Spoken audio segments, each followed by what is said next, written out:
आचार्य प्रकरणाची यादी आपली 203 वचने झालेली आहेत। आज आपण 204व्या वचनापासून पुढे चिंतन बघणार आहोत। आजचं वचन आहे, देखिले गा हा ठाव वेरी देवतेच्या ठाई वेचले पण होवावे। मागील वचनामध्ये आपण पाहिलं, उजळल्याचे संगे मळेला उजळे, म्हणजे एखादा व्यक्ती आचारा विचाराच्या बाबतीमध्ये जर का मळीनत्वाचे पावलेला असेल, त्याचा आचार तसा त्याचा विचार म्हणजे ज्ञान यावर जर का मळीनत्व आलेला असेल, तर त्या व्यक्तीसाठी स्वामींनी उपाय सांगितलेला आहे। एखादा व्यक्ती आचाराने तर मळतोच, म्हणजे आचरणामध्ये त्याचं जे काही ईश्वरोक्त विभाग असला पाहिजे तो भाग त्याचा नसतो। मग ते वासनिक का असेना, वासनिकांसाठी पण हे वचन तेवढ्याच अर्थाने लागू आहे। वासनिक व्यक्तीला उपदेश घेताना सांगितलं जातं की बाबा अन्य देवतेला शरण जायचं नाही, अन्य देवतेचा विधी वगैरे क्रिया करायची नाही असं सांगितलेलं आहे। पण भविष्य काळामध्ये जर का तो वासनिक अन्य राहटीच्या विधी अनुषंगाने जर का वर्तत असेल, म्हणजे आता अन्य लोकांचा एक गणेश चतुर्थी आली की उपदेशी लोक मोदक बनवतात, म्हणजे आता हे काय आहे, हे सुद्धा मळीनत्वच आहे। म्हणजे आपल्याला इच्छा होणं मोदक बनवण्याची 12 महिने आहेत आपल्याकडे, परंतु आपल्याला कधी आठवतं ते गणेश चतुर्थी, अनंत चतुर्थी, त्याच वेळी आपल्याला त्या कालावधीत आठवतं। मग त्यांना जर का विचारलं की बाबा तुम्ही याच्यात का बनवता, म्हणजे आपल्या देवाला उपार नको का?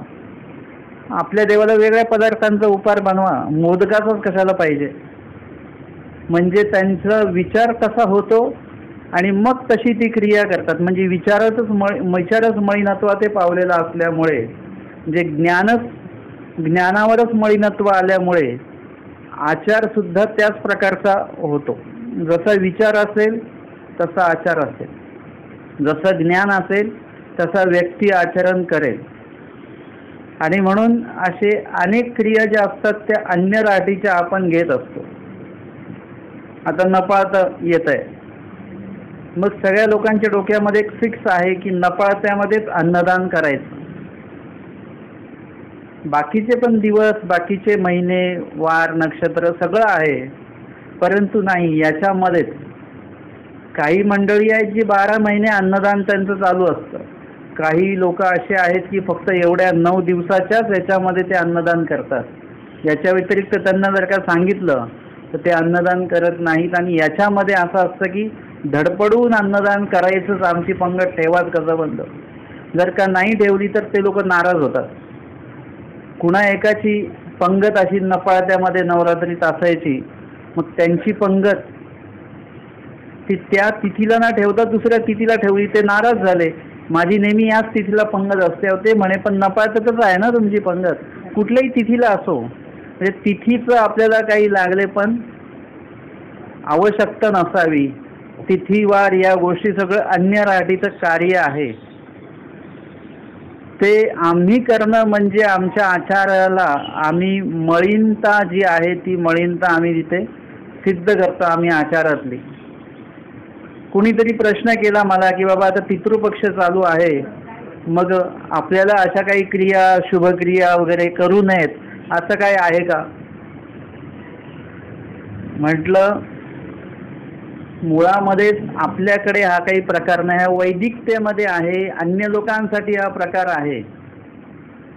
आपल्याला उपदेशी लोकांना आणि महानव पंथातल्या लोकांना कुठल्या प्रकारचं असं काही बंधन नाहीये की या पितृपक्षात आपण कुठले विधी करायचे का नाही करायचे।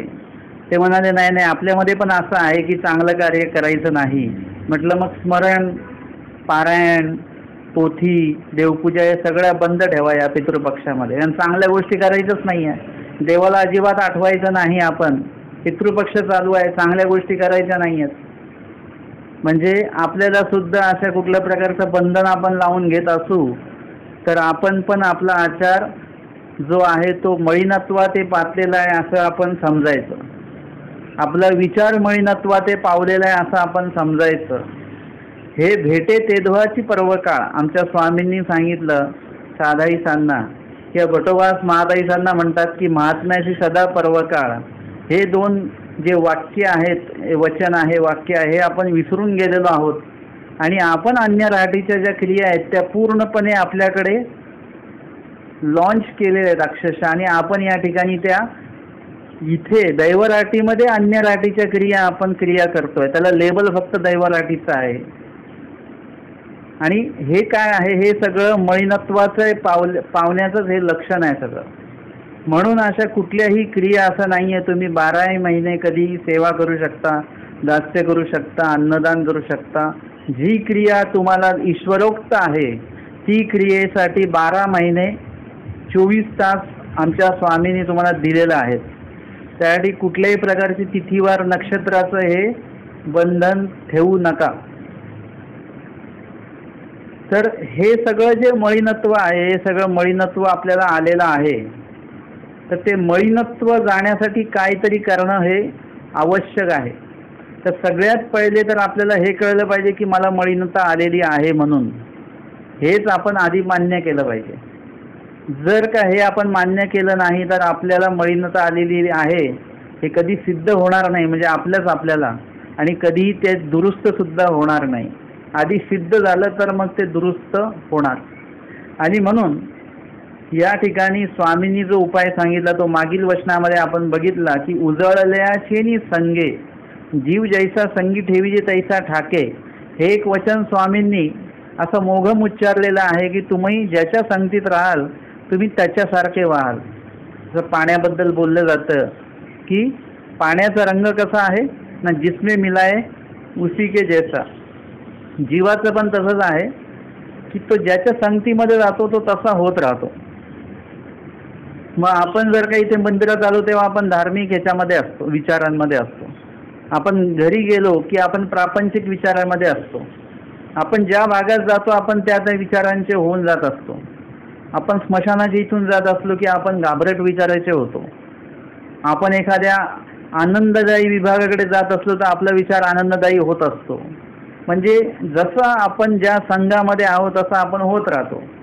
मग जर का आपल्याला उजळायचं असेल तर आपल्याला काय करावं लागेल, उजळल्याचे संगे, उजळल्याचा संघ आपल्याला करावा लागेल. तेव्हा जाऊन कुठेतरी आपण आपलं मळीनत्व जे आहे ते हळूहळू फिटणार आहे आणि आपण सुद्धा उजळ उजळ उजळ होणार. या संदर्भातली लीळा पण आपण मागे बघितलेली आहे. आता ते जे मळीनत्व आहे किंवा उजळल्याची संगे, आपल्याला उजळल्याचा जो संघ करायचा आहे तो कशा प्रकारे केला गेला पाहिजे आपल्याकडनं, या संदर्भातलं आजचं वचन आहे. की मळीनत्व तर आहे आपल्याला आणि त्या मळीनत्वाला आता उजळ करायचं आपल्याला, म्हणजे मळीनत्व घालवायचं आहे. मग काय केलं पाहिजे तर ते आजच्या या वचनामध्ये सांगितलेलं आहे की देखले गा हा ठाव वेली देवतेचा ठाई वेसले पण होवावे. या वचनाच्या संदर्भातली जी लीळा आहे, प्रकरण वशाची लीळा, अतिशय सुंदर लीळा आहे. उत्तरार्ध 544 क्रमांकाची. देवतेचा ठाई वेसले पण होवावे की लीळेची आदी आहे ही. गोसाव्यांची चौकी आसनासे एकू भक्तू जोगेश्वरीची आला. आमच्या स्वामींना देवळाच्या त्या चौकामध्ये म्हणजे सभा मंडपामध्ये, चौक म्हणजे मंदिर असतं, मंदिराचा गाभारा असतो हा वेगळा असतो आणि मंदिराचा जो सभा मंडप असतो तो वेगळा असतो.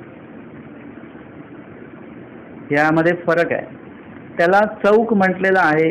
त्या सभा मंडपाचा जो काही 4 खांबांमधला जो भाग असतो, अनेक खांब असतात सभा मंडपाला, तर त्या अनेक खांबांमध्ये 4 खांबांमधली जी जागा असते त्याला चौक म्हणतात.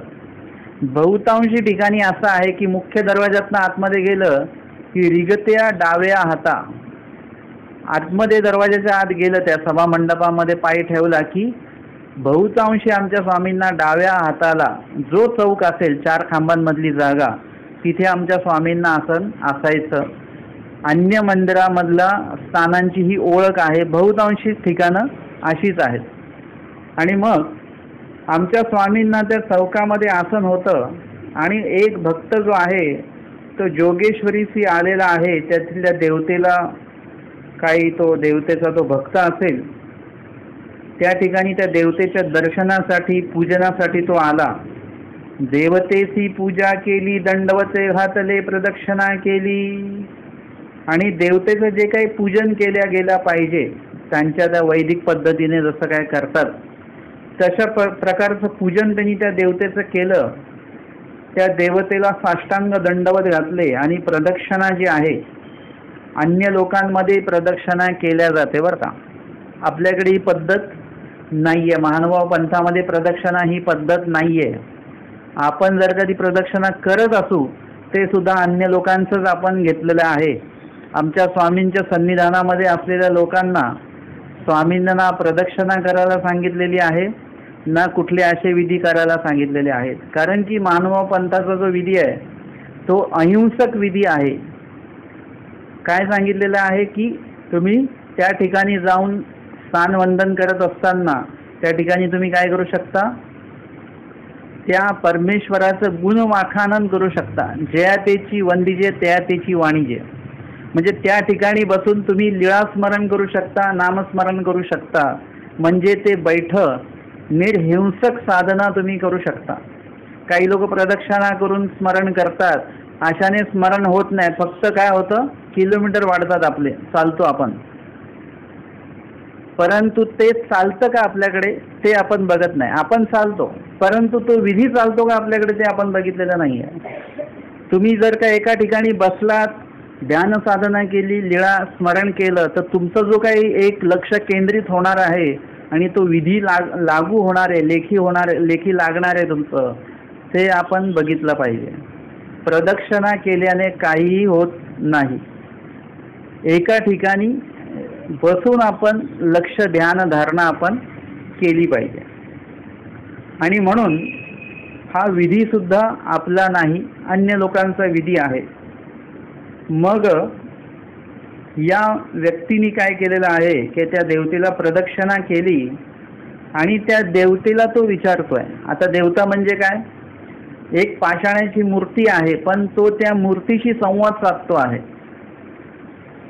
तो त्या मूर्तीला विचारतो, आई आता जाऊ. त्या मूर्तीला उद्देशून तो म्हणतो, आई आता मी जाऊ का, घरी जाऊ का मी. माऊली आता जाऊ. परत परत विचारतोय, आई आता मी जाऊ का, माऊली आहे आता मी जाऊ का घरी. मागुता दार वठावरी ये. आणि थोडं पुढे जाऊन दरवाजातनं उंबरठ्यातनं परत मागे वळतो आणि परत विचारतो त्या देवतेला, आई को आता जाऊ, माऊली आहे आता जाऊ. म्हणजे त्याची जायची इच्छाच नाही आहे, जाऊ वाटत नाही आहे. परत परत त्या देवतेला तो विचारतोय म्हणजे नुसतं वृक्षपणे विचारत नाही आहे, तो लागलेपणाने आवडीने विचारतो आहे. कदाचित त्याच्या डोळ्यामध्ये अश्रू आहेत आणि त्या दुःखपूर्वक तो त्या देवतेला विचारतो आहे, सांगतो आहे की माझी जायची इच्छा नाही आहे, तरी पण जावं लागतंय, जाऊ का आज्ञा दे, जाऊ का आज्ञा दे, असं तो विचारतो आहे. मग गोसावी भटाते म्हणितले आमच्या स्वामींनी हे सगळं अवलोकन केलेलं आहे, अवलोकन करत आहेत आमचे स्वामी की किती याचं त्या देवतेविषयी किती लागले पण आहे. आणि देवता पण काय आहे त्यांनी बघितलेली नाही आहे, काय नाही आहे. एक पाषाण आहे आणि त्या पाषाणाला उद्देशून तो बोलतो आहे.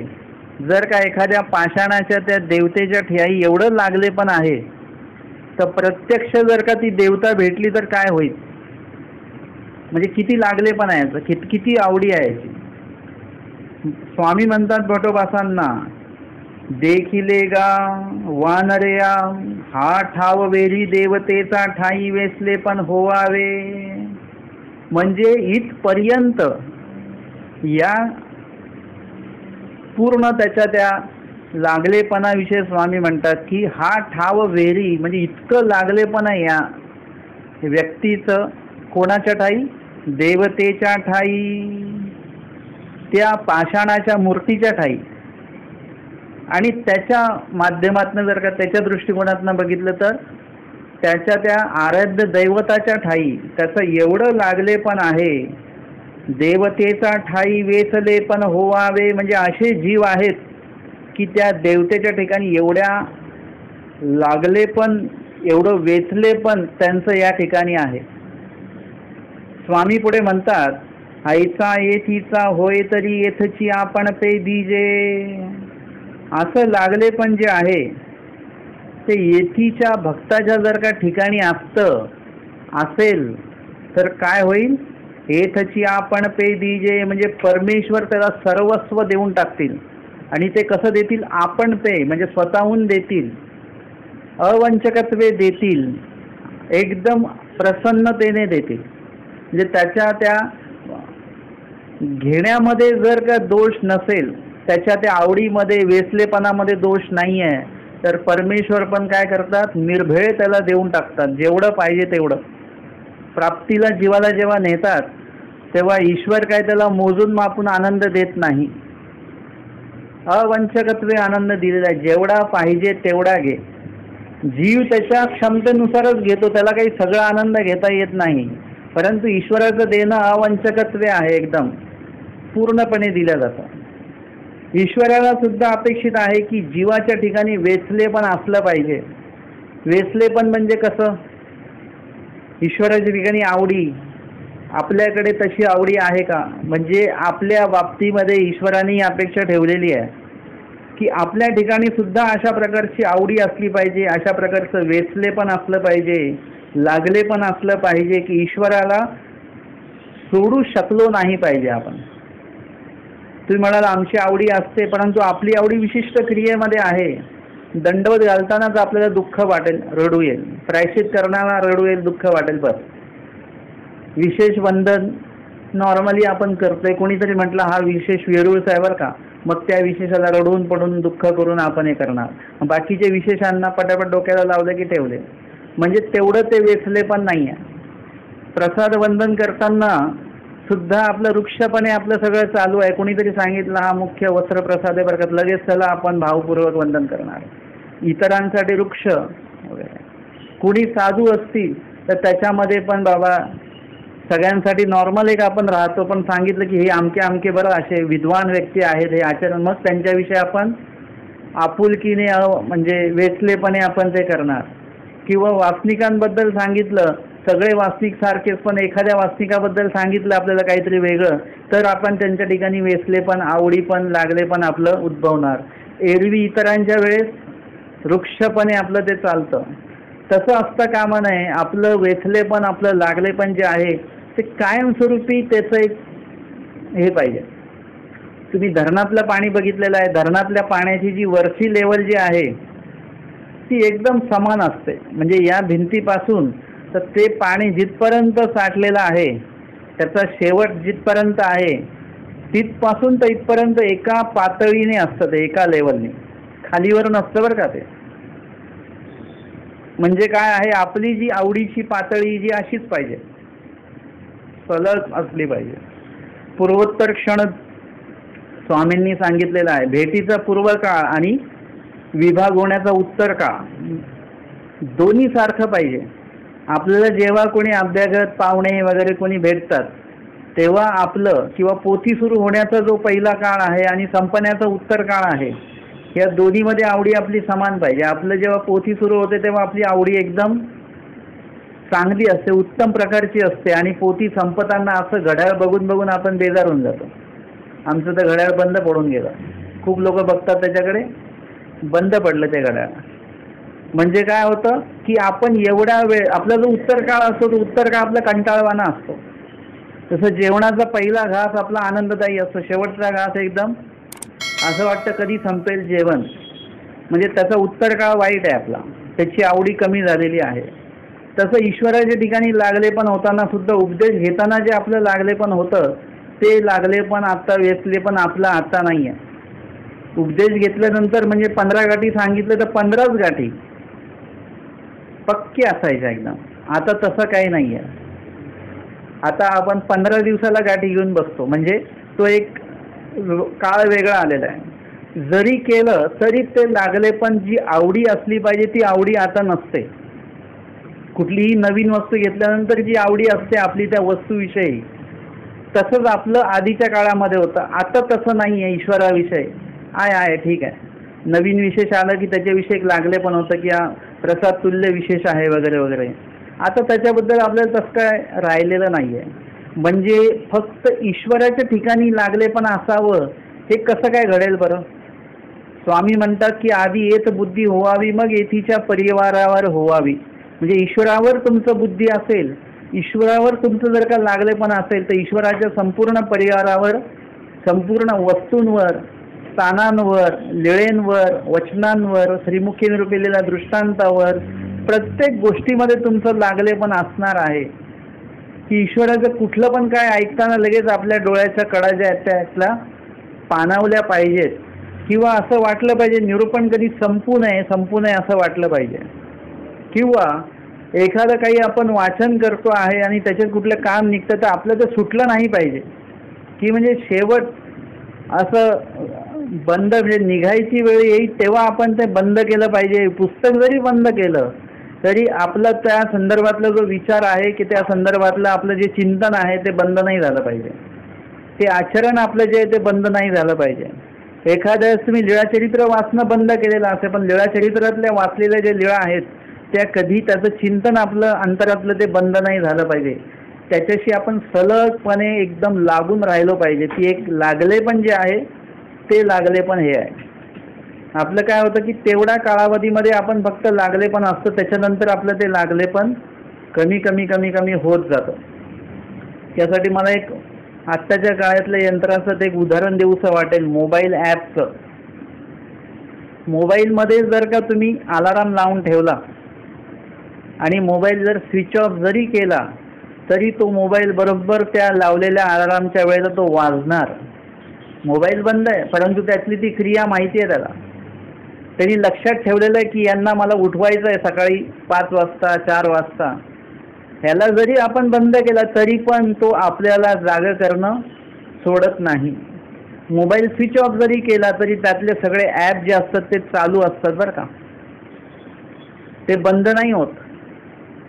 आपलं असं आहे की आपण 8 दिवस जर का लीळा वाचणं बंद केलं, ऐकणं बंद केलं तर आपले सगळे ॲप बंद पडून जातात.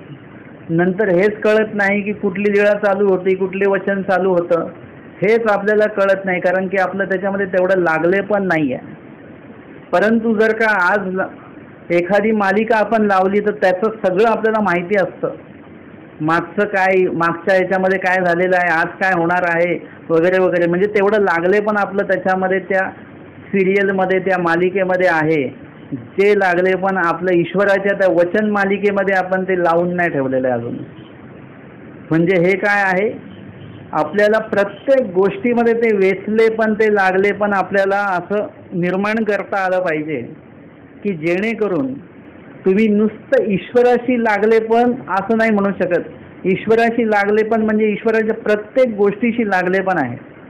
जर का झाडाच्या मुळाला पाणी दिलं ते फक्त मुळालाच पाणी नाही लागत तर त्या झाडांच्या त्या प्रत्येक फांदीला, प्रत्येक फांदीच्या काडीला आणि प्रत्येक काडीच्या पानांपर्यंत ते जीवन जे आहे, ते पाणी जे आहे ते पोहोचत असतं. तसं ईश्वराच्या ठिकाणी लागले पण म्हणजे तुमचं ते लागले पण सगळ्या ठिकाणी पोहोचतं. जर का सगळ्या ईश्वराच्या सगळ्या ठिकाणी तुमचं लागले पण असेल म्हणजे सांगितल्याप्रमाणे वचनाच्या ठिकाणी, दृष्टांताच्या ठिकाणी. तुम्ही म्हणाल की आम्हाला फक्त दृष्टांत आवडतात, ते वचनं काय माझ्या डोक्यावरून जातात. दृष्टांत काय आवडतात त्याच्यात गोष्टी आहेत म्हणून, परंतु सिद्धांत आहे म्हणून ते दृष्टांत आवडले पाहिजेत. गोष्ट म्हणून ते दृष्टांत नाही आवडले पाहिजे आपल्याला. त्यातल्या सिद्धांतामुळे ती गोष्ट जी स्वामींनी सांगितलेली ती गोष्ट त्यासाठी आवडली पाहिजे की त्याच्यातनं आमच्यासाठी एक विचारपूर्ण, आचारपूर्ण सिद्धांत आम्हाला त्यातनं मिळतो आहे म्हणून ते दृष्टांत आवडले पाहिजेत. कोणी म्हणेल मला फक्त पूजा अवसर आवडतो, बाकी मूर्ती ज्ञान आवडत नाही. तर पूजा अवसर का आवडतो? तो गोष्टीरूप असल्यामुळे, तो अशा प्रकारे सांगितल्यामुळे एकदम सोप्या ह्याच्यात म्हणून तो आवडतो. तसं असलं नाही पाहिजे. सोपं आणि कठीण हा प्रकार बंद करून टाकायचा. एकदा तुमचं लागले पण लागलं की मग काही तुम्हाला सोपं आणि कठीण नसतं, सगळं सोपं असतं. आज पण आमच्या काही उपदेशी लोकांना जर का सूत्रपाठ दिला ग्रंथ, तर ते म्हणतात हे संस्कृत भाषेतला ग्रंथ मला कोणीतरी दिला. तर संस्कृत भाषेतला आम्ही उघडून बघतो, अरे हे तर हे वचन पाठ आहे. हा म्हटलं हा संस्कृत भाषा नाही आहे, ही मराठी भाषा आहे, जुनी मराठी आहे ही. म्हणजे खूपशा लोकांना हे संस्कृत आहे का मराठी हेच माहिती नाही आहे. म्हणजे किती लागलेपण आहे आपलं, किती लागलेपण आहे हे आपण शोधलं पाहिजे. जर का ईश्वराच्या अशा गोष्टींमध्ये जर का आपलं लागलेपण नसेल तर ईश्वरापर्यंत ते लागलेपण कसं पोचेल? हे सगळे मुळं आहेत. आणि फांद्या असतील किंवा पानं असतील, हा सगळा आपला आचार आहे.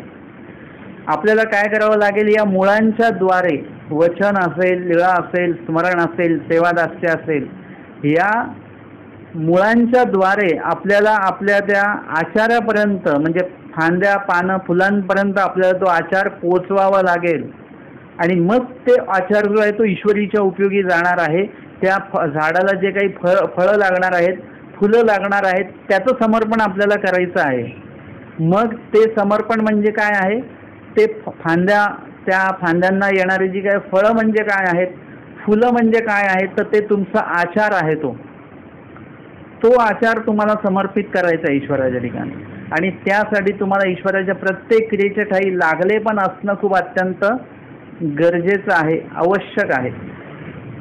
आणि म्हणून स्वामींनी सांगितलं की देखिले गा हा ठाव वेरी देवतेच्या ठाई वेसले पण होवावे अन्य व्यक्ती आहे. अजिबात ज्ञान नाही, परंतु वेचले पण किती आहे की त्याला त्या देवतेला तो 10 वेळा विचारतो आहे. एवढं वेचले पण ईश्वराच्या ज्ञानियाचं, ईश्वराच्या त्या साधकाचं ईश्वराच्या ठिकाणी नाही आहे. ते असता कामा नाही. हा जो व्यक्ती आहे याला आलेला आहे, त्याला जाऊच वाटत नाही आहे. ईश्वराचा साधक म्हणवून घेणारा व्यक्ती जेव्हा येतो एखाद्या ठिकाणी, धार्मिक ठिकाणी, त्याला असं वाटतं कधी जातो मी, कधी जातो घरी, हे काम बाकी, ते काम बाकी, स्वयंपाक बाकी आहे. म्हणजे आपलं लागले पण कुठे, यांचं लागले पण कुठे आहे? एक व्यक्ती अन्यच व्यक्ती आहे, अज्ञान व्यक्ती आहे. आमच्या स्वामींच्या सन्निधानी आले, स्वामींचं दर्शन घेतलं, दंडवत घातले, श्रीचरणा लागले, स्वामींसमोर बसले, स्वामींना पाहिलं मन भरून, डोळा भरून. आणि मग जायच्या वेळेला ती व्यक्ती एवढी रडायला लागली, त्यांना जाऊच वाटत नव्हतं. दुःख केलं भरपूर त्यांनी. आणि आचार्य भटोबास आमच्या त्या ठिकाणी उपस्थित आहेत. ते सगळं बघतात की अरे हा आत्ताच तर आला, आत्ता स्वामींचं दर्शन घेतलं आणि आत्ताच एवढं त्याला दुःख उत्पन्न सुद्धा झालं. असं नाही की बाबा खूप दिवसापासून स्वामींना पाहतोय आणि मग लागले. पण जसं तो गोवारिया ज्वर निवृत्ती या लीळेमध्ये स्वामींशी भेट होत राहिली आणि त्यांच्यामध्ये घनिष्ठ, म्हणजे स्वामींबद्दल त्याला एक जी आपुलकी आहे ती घनिष्ठ प्रकारची निर्माण झाली, असं त्या लीळेत सांगितलेलं आहे. का झाली? कारण की अनेक वेळा स्वामींचं दर्शन झालं, होऊन होऊन होऊन मग तसं झालं. आणि याला तर किती वेळ लागला, अमक्या वेळामध्ये एवढं लागले पण. आणि मग ते निघाले, गेले, शेवटी दुःख करत करत गेले. आमच्या आचार्यांनी, भटोबासांनी स्वामींना विचारलं की देवा हे आत्ताच आले आणि एवढं ईश्वराच्या ठिकाणी त्यांचं लागले पण, एवढं दुःख, आणि आमच्या ठिकाणी असं दुःख का नाही? म्हणजे हा प्रश्न कोणाचा आहे? भटोबासांचा आहे. भटोबासांना असं वाटायला लागलं की या व्यक्ती एवढं दुःख सुद्धा मी करत नाही आहे, एवढं लागले पण ईश्वराच्या ठिकाणी माझं सुद्धा नाही आहे. हा त्यांची शंका आहे, त्यांची समस्या आहे. आपली तर समस्या तर मोठी, याच्यापेक्षा खूप मोठी आहे आपली. मग स्वामी त्यांना म्हणतात ते कशामुळे आलेलं आहे? पातलेपणामुळे. ईश्वरी जीव निल्लळ होती, म्हणजे लळारहित ईश्वराच्या ठिकाणी अधिक राहिल्यामुळे सुद्धा. आपण असं म्हणूया की धर्मापासून ही व्यक्ती लांब राहिल्यामुळे यांच्यामध्ये तो मलिनत्व आलेला आहे, यांच्याकडे ते ईश्वराविषयीचं लागले पण नाही आहे. का? कारण की ईश्वरापासनं धर्मापासनं हे लांब असल्यामुळे असं होतं आहे. परंतु असं सुद्धा असतं की काही लोक त्या धर्माच्या त्या ईश्वर सेवादाच्या कार्याच्या एवढे जवळ असतात की तेवढ्या जवळीकतेमुळे सुद्धा त्यातला जो लागलेपणा आहे तो कमी होतो. म्हणजे त्याचं जे महत्त्व आहे ते कमी होतं. जे बोलतात ना, गंगेच्या बाजूला राहणाऱ्या लोकांना गंगेचं काही महत्त्व नसतं, तसंही होतं. काही झाडं बिना पाण्याची मरतात आणि काही झाडं जे असतात ते अधिक पाणी मिळाल्यामुळे सुद्धा मरतात, असं सुद्धा होतं. नुकसान दोन्ही बाजूनी होत असतं. म्हणून स्वामींनी सांगितलं ज्ञान मोचक सुद्धा सांगितलेलं आहे आणि हेच ब्रह्मविद्या ज्ञान एका अमोचक सुद्धा सांगितलेलं आहे. जे ब्रह्मविद्या ज्ञान मोचक ठरणार आहे, मुक्त करणारं ठरणार आहे, तेच ज्ञान तुम्ही जर का चुकीच्या पद्धतीने किंवा अति भाविक होऊन भावुक होऊन जर का तुम्ही त्याचं आचरण करायला लागले तर त्याचं नुकसान सुद्धा तुम्हाला होऊ शकतं. म्हणजे आपल्याला दोन्ही बाजू तपासायच्या आहेत आणि आपली जी आवडी आहे त्या आवडीचं एक समतोलपणा जो आहे तो समतोलपणा आपल्याला कायम ठेवायचा आहे. कुठेही त्या आवडीमध्ये कमीपणा नाही आला पाहिजे आणि अति आवडीपणा सुद्धा होता कामा नये. एक ज्ञानयुक्त जी आवडी आहे ती आवडी आपल्याला कायम ठेवता आली पाहिजे. आणि जर का अशा एखाद्या व्यक्तीने ती आवडी जर का कायम ठेवली तर त्याच्याविषयी आमचे स्वामी म्हणतात, ऐसा येथीचा होय तरी येथची आपण पेदीजे. ईश्वराला अपेक्षा आहे आपल्याकडनं की आपण सुद्धा ईश्वराचे कुठलीही क्रिया जी आपल्याकडनं होते आहे त्या क्रियेच्या ठाई लागले पण असलंच पाहिजे आपलं.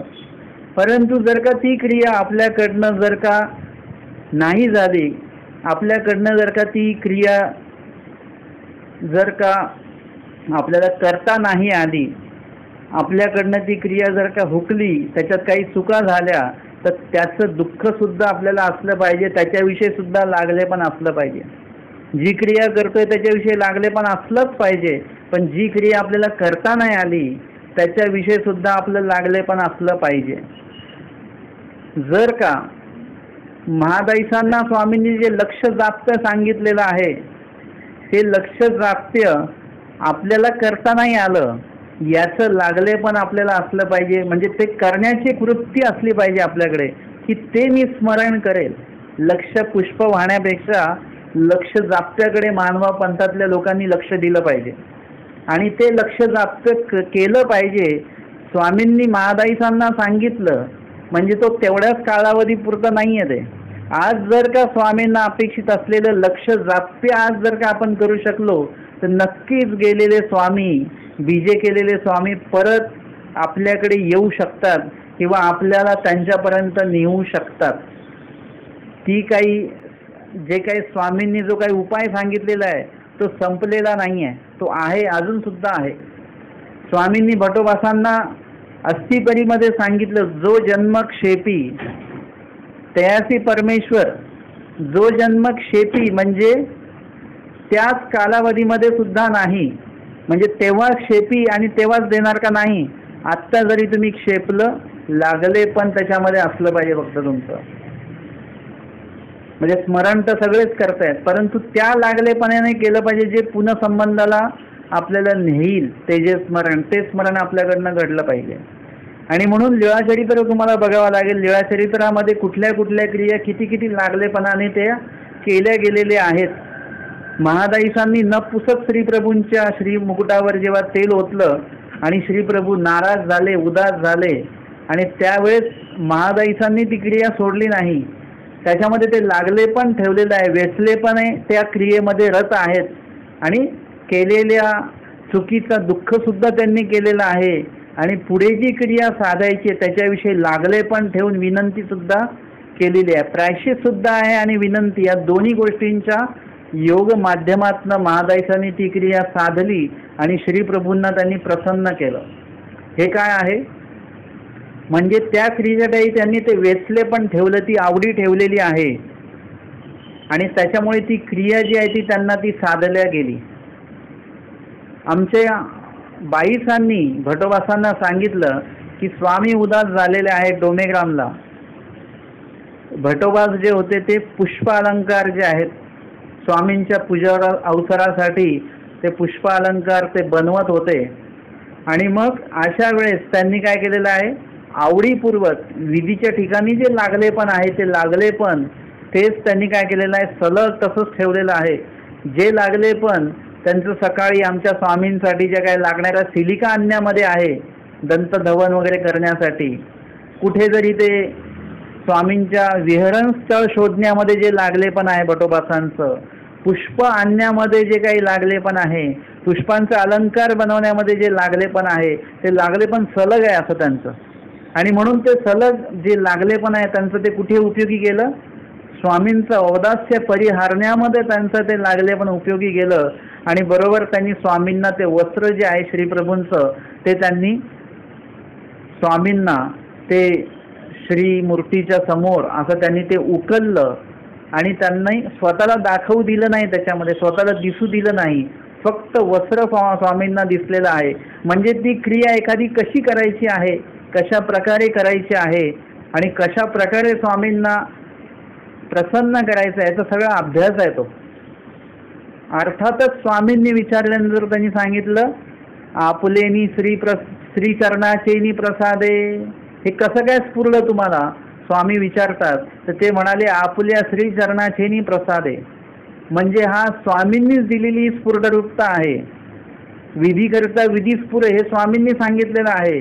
आणि ते स्फुरवून देणारे पण कोण आहे, विधी स्फुरवून देणारे पण स्वामीच आहेत. आणि विधी पाठी विधी स्फुरवून देणारे पण स्वामीच आहे. फक्त करतोय की नाही करतोय आपण, हा एक भाग वेगळा आहे. तुमचं जर का लागले पण असेल, तुमचं जर का वेचले पण असेल तर तुम्ही तो विधी करणारच आहात. बरोबर, भटोबासांच्या ठिकाणी ते लागले पण ते वेचले पण होतं. आमच्या महादाईसांना जेव्हा मालगंठीचा अवसर बघायला मिळाला नाही, ते मठामध्ये आले आणि सगळ्यांनी सांगितलं स्वामींनी अशा अशा प्रकारे वस्त्र परिधान केलेलं होतं आणि स्वामींनी असं त्या दिशेला स्वामी बीजे केले, परत या दिशेला स्वामी बीजे करतात, आम्हाला चालून दाखवलं स्वामींनी. आणि इतकं सुंदर सगळं काही लीळा आम्हाला बघायला मिळाली, ते वस्त्र परिधान लीळा आम्हाला बघायला मिळाली. महादाईसांना त्या जी लीळा बघायला मिळाली नाही त्याच्याविषयी त्यांना लागले पण निर्माण झालं, त्याच्याविषयी त्यांना वेचले पण निर्माण झालं. आणि स्वामींना दुःखपूर्वक त्यांनी विनंती केली की ही लीळा परत मला तुम्ही दाखवा. विनंती केली आणि स्वामींनी ती लीळा परत दाखवली. म्हणजे नुसत्या विनंती ती दाखवल्या जाते का नाही, ती विनंती करत असताना दुःख असलं पाहिजे, ते वेचले पण असलं पाहिजे, ते लागले पण असलं पाहिजे, ती आवडी असली पाहिजे, तर स्वामी ती लीळा दाखवतील परत, नाहीतर दाखवणार नाही. आपण जर का गेलो आणि स्वामींना जर का भेटलो आपण कधी आणि जर का म्हटलं आम्हाला ती लीळा दाखवा, आम्हाला स्वामी दाखवणार नाहीत. कारण की आम्हाला कशासाठी पाहिजे, आम्हाला स्वतः चिंतन करण्यासाठी ती लीळा नको आहे, आम्हाला इतरांना सांगण्यासाठी त्या लीळा पाहिजे. मी हे बघितलं, मी ते बघितलं, म्हणजे आम्हाला मिळवण्यासाठी त्या गोष्टी पाहिजे असतील तर स्वामी नाही दाखवणार. तुम्हाला स्वतःच्या चिंतनासाठी जर का ती लीळा हवी असेल तर स्वामी ती दाखवतील.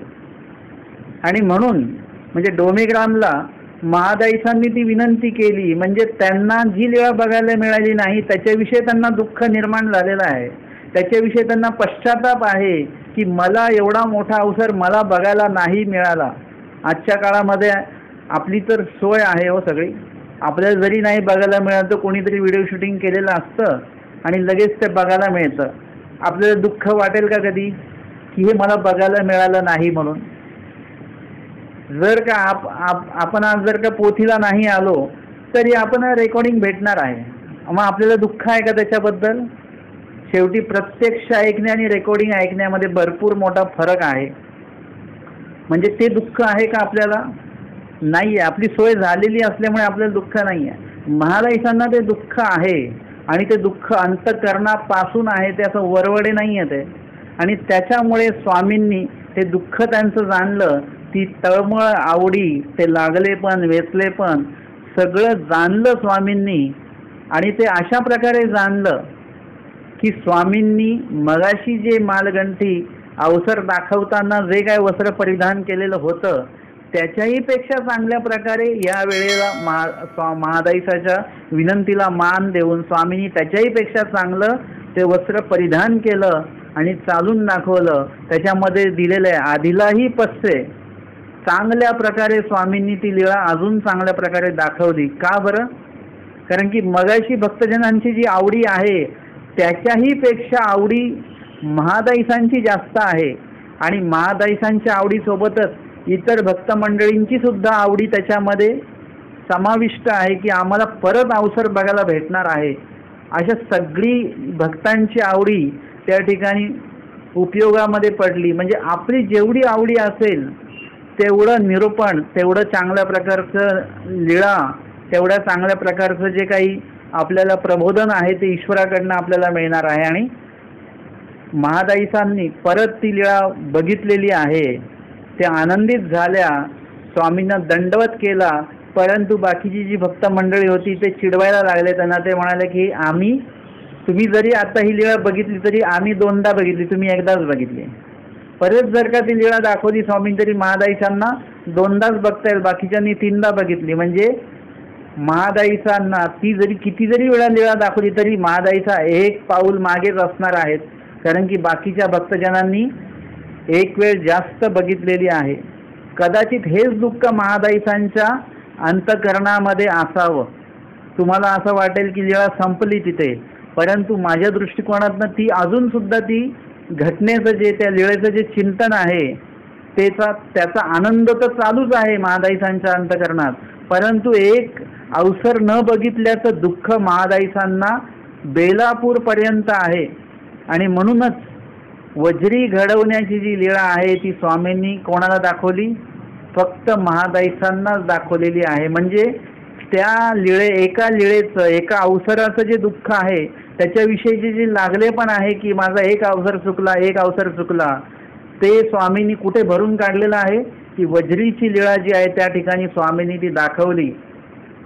आणि म्हटलेलं आहे असं की स्वामींनी त्या ठिकाणी नुसती ती लीळा दाखवली आणि महादाईचा शेवटपर्यंत ती लीळा आठवत होती. म्हणजे नुसती ती लीळा आठवत नव्हती तर स्वामींनी कुठेतरी एक वेगळ्या प्रकारचं दर्शन, विलक्षण दर्शन जे आहे त्या ठिकाणी त्यांना दिल्या गेलेलं आहे. नुसतं ते घासतानाच नुसतं दिसलेलं नाही आहे, काहीतरी दर्शन, अजून काहीतरी विशेष दर्शन त्या ठिकाणी नक्कीच झालेलं आहे. एरवी तर कितीतरी लीळा महादाईसांनी बघितलेल्या आहेत, मग हीच लीळा महादाईसा शेवटपर्यंत का आठवत होती? कारण की त्यांची जी आवडी आहे, त्यांचं जे वेचलेपण आहे त्या अनुरूप स्वामींनी या ठिकाणी विशेष दर्शन त्यांना ते दिलेलं आहे. हे महादाईसांच्या त्या आवडीचं आणि त्या वेचलेपणाचं फळ आहे. बटोबास त्यांना म्हणतात की देव आठवतोय का? शेवटचा काळ आहे चालू महादाईसांचा. ते म्हणे हो. ते कसं आठवतो आहे? ते म्हणे वज्री घडविता वगैरे बेलोपुरी, जसं मला दाखवलं तसं मी ते आठवते आहे.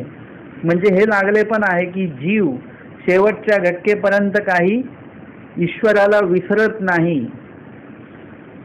आणि आपली परिस्थिती अशी आहे की आता जिवंतपणीच देव आठवत नाही आणि मरताना तर आठवणारच नाही. कारण की जे असे ते देहांती प्रगट आहे. आयुष्यभर जे केलं तेच मृत्यूसमयी होणार आहे आपलं. आपल्याला हेच आठवणार की डॉक्टर कुठले आहेत, चांगले डॉक्टर बोलवा. परंतु देव आहेत का? देव आठवणार नाही आपल्याला. आपल्याला डॉक्टरच आठवणार आहेत मृत्यूसमयी. आणि म्हणून आपल्याला सुद्धा जर का महादाईसांसारखा देव आठवायचा असेल तर ईश्वराच्या प्रत्येक ठिकाण, प्रत्येक क्रियेच्या ठाई ईश्वरोक्त प्रत्येक क्रियेच्या ठाई, ईश्वराचं लेबल असलेल्या प्रत्येक क्रियेच्या ठाई नाही बरं का. फक्त ईश्वराचा शिक्का लावलेला आहे, देवाचा आहे अशा हिशोबाने नाही.